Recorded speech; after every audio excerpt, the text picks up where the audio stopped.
Merhaba, kanalıma hoş geldiniz arkadaşlar. Bugün sizlerle bu görmüş olduğunuz kürk çantadan öreceğiz hep birlikte. Şöyle arkası ve önü bu şekilde, içi astarsız bir çanta, kullanımı oldukça rahat bir çanta. İp olarak Bolans Yarns Fox diye bir ip kullandım. Örmesi bir o kadar zevkli arkadaşlar. Hızlı ören bir kişi kolaylıkla 200 saatte bitirebileceği bir çanta. Umarım sizler de severek örersiniz. Örecek olanlara şimdiden kolay gelsin diyorum. Evet arkadaşlar, örgümüze geçmeden önce kullanmış olduğum ip markası Volans Yarns Fox diye bir marka ip kullandım. Şöyle 100 gram 100 metre uzunluğunda bir ip bu. Şöyle renk numarasını da vereyim, belki sonra sorarsınız. Evet, 4 numara şiş kullanıyorum. Sizler elinizin sıkılığına ve gevşekliğine göre 3 numarada kullanabilirsiniz. 3,5-4 numarada kullanabilirsiniz. 2 kat olarak çalışacağım arkadaşlar ben. Sizler dilerseniz ben tek kat çalışmak istiyorum derseniz de arasına aynı renkte olan bir ip de kullanabilirsiniz. Örgümüze şimdi şöyle yarım metre kadar bir ip bırakarak örmeye başlıyoruz. Şöyle 25 ilmek atacağım. 2, 3, 4, 5, 6. Sizler dilerseniz ben 25 ilmek dedim ama sizler daha büyük veya daha küçük örmek isterseniz ilmek sayınızı ona göre ayarlayabilirsiniz. Şöyle 25 ilmek şişimize attık. Şurayı şöyle bağlayalım.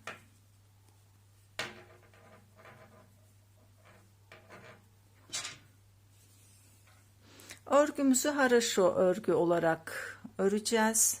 İster arkadan alın arkadaşlar, ister önden, hangisi kolayınıza geliyorsa o şekilde örün. Şimdi ilk ilmeğimizi aldıktan sonra ben önden örüyorum. Sizler dediğim gibi hangisi kolayınıza geliyorsa o şekilde örebilirsiniz. Her ilmeği önden alarak örüyorum. Dediğim gibi sizler arkadan da alarak örebilirsiniz.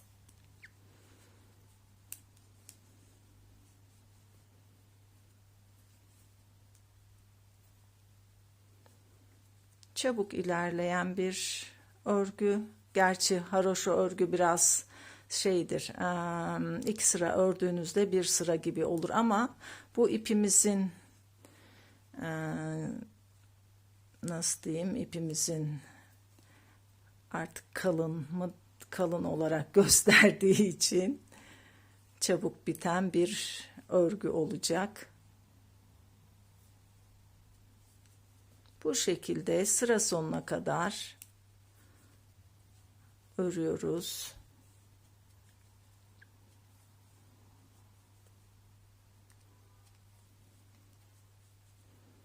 Evet, son ilmeğimizi de ördük. Bu şekilde yine sıra sonuna geldiğimizde ipimizi şöyle öne alaraktan örmeye devam ediyoruz. Arkadaşlar bu şekilde toplamda 40-45 santimetre olana kadar örelim. Örgümüz bu şekilde. Haroşa örneği deniliyor. Hep önden veya arkadan nasıl başladıysanız o şekilde örmeye devam ediyorsunuz. Şöyle 40-45 santimetre olana kadar örelim. Bakın, örgümüz bu şekilde. Evet arkadaşlar, örgümüzü bu şekilde ördük. Toplamda benim örgüm Şöyle ölçtüğümde bir 44 santimetrede şöyle tamamlandı. İpim de bayağı bir az kaldı zaten, şu kadar. Bu ölçülerde bir yumak yeterli oluyor arkadaşlar. Şimdi örgümüzü kapama kısmına geçelim. Yine aynı şekilde önden ördüğümüz için yine önden kapama işlemini yapacağız. İlk ilmeğimizi ve ikinci ilmeğimizi şişimize geçiriyoruz ve ilmeğimizi içinden geçiriyoruz. Daha sonra sağ şişimizdeki ilmeği tekrar şişimize geçirip iki ilmeği aynı anda örerek kapama işlemini yapıyoruz. Yani herkesin bildiği klasik kapama işlemini yapıyoruz.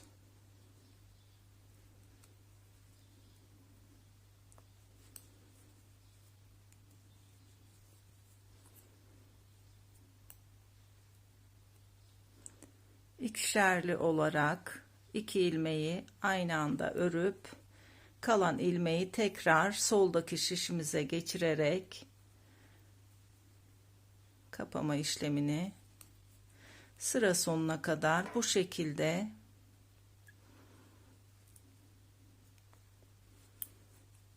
örüyoruz.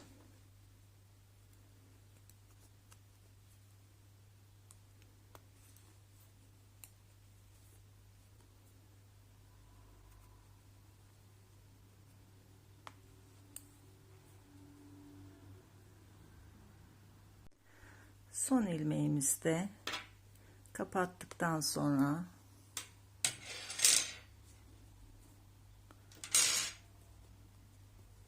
ipimizi şurada şöyle bir geçirelim. Burada bir zincir vazifesini görsün bu. İpimizi buradan kesiyoruz.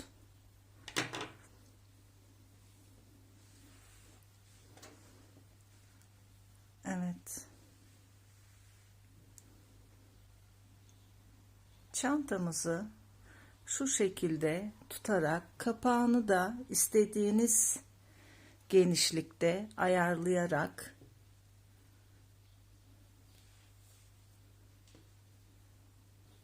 şu şekilde tutuyoruz. Kapağını istediğiniz kalınlıkta yapabilirsiniz. İster tamamen de kapatabilirsiniz. Şöyle, ister biraz önce yaptığım gibi şu şekilde de yapabilirsiniz. Bunu kapağını ayarladıktan sonra arkadaşlar, şöyle ben de bir dikkatlice bakayım sonra. Şu şöyle bana iyi geldi. Ayarladıktan sonra şu kısımlardan bir ilmek belirleyiciyle şöyle belirleyelim. Aynı karşıdan bakın şöyle çizgilerimiz var. Aynı hizadan karşıya da bir ilmek belirleyici koyalım. Dikişimiz düzgün olsun.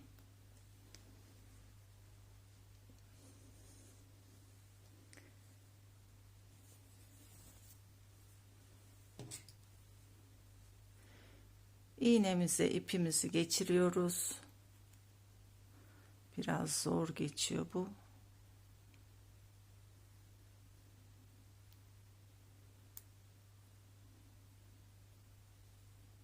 Evet, ipimizi iğnemize geçirdikten sonra arkadaşlar şöyle iğnemizi rastgele şuralardan geçirerek düğüm atıyoruz.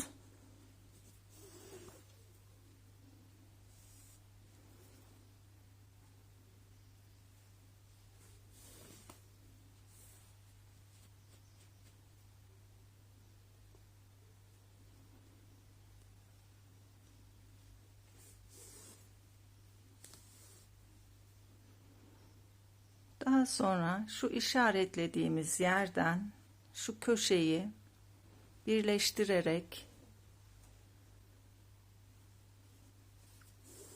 dikmeye başlıyoruz.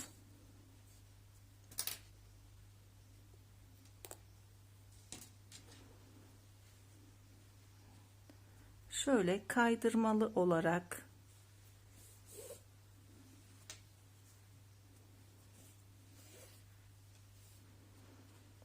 çantamızı dikiyoruz.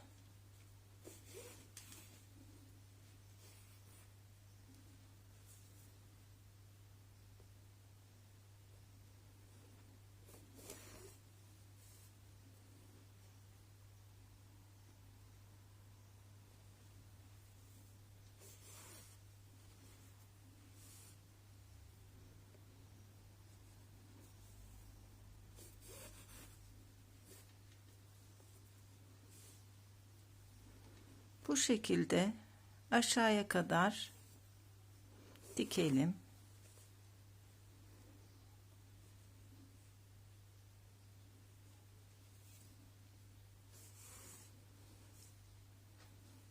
Bakın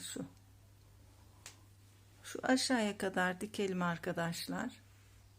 Aşağıya kadar diktikten sonra yine ipimizi şu aralarda şöyle geçirerek düğüm yapıyoruz.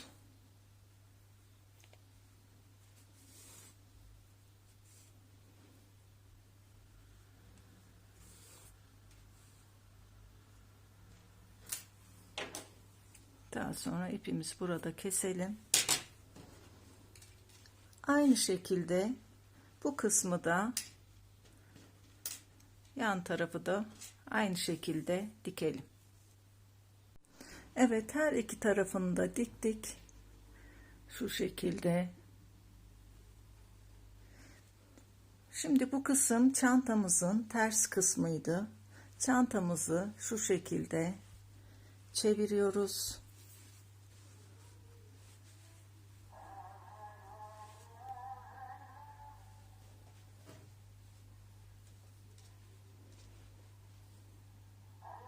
Çantamızın yönünü çevirdik arkadaşlar. Şu şekilde gördüğünüz gibi gayet güzel.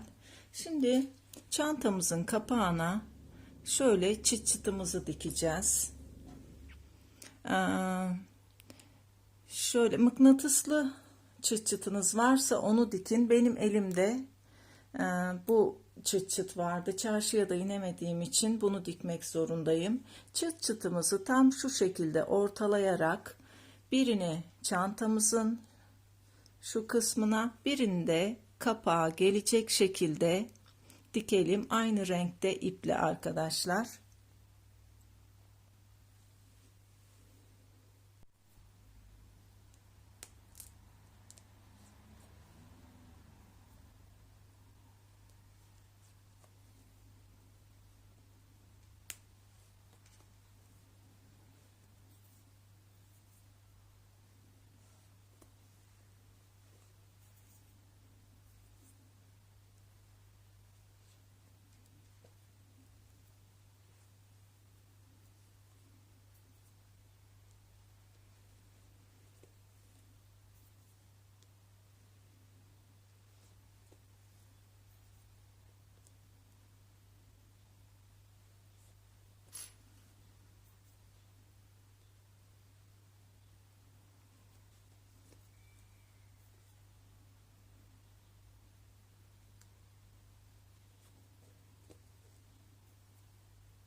Bunu buraya diktikten sonra bunu da tam üzerine gelecek şekilde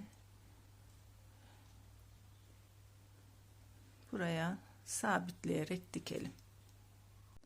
Evet, çantamızın çıçıtını diktik. Şu şekilde. Şimdi çantamızın zincirini de takalım.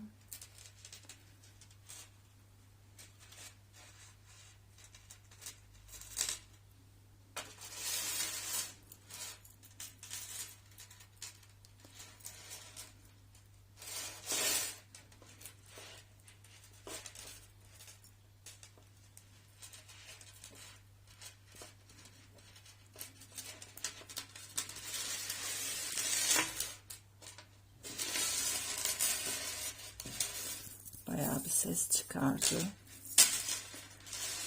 Bakın. Çantamız bu şekilde. Gayet şık. Dilerseniz ölçülerini de vereyim size. En 16, boyda 19 santimetre. Evet arkadaşlar, bir çalışmamızın daha sonuna geldik. Umarım beğenmişsiniz. Beğendiyseniz beğenme butonuna basmayı unutmayın arkadaşlar. Ayrıca sosyal medyalarınızda paylaşırsanız da çok sevinirim. Kanalıma abone değilseniz abone olup diğer örgülerimden haberdar olmak için de zil butonuna basarsanız yine çok mutlu olurum. Diğer örgülerimde görüşmek üzere. Kendinize çok iyi bakın. Sağlıcakla kalın.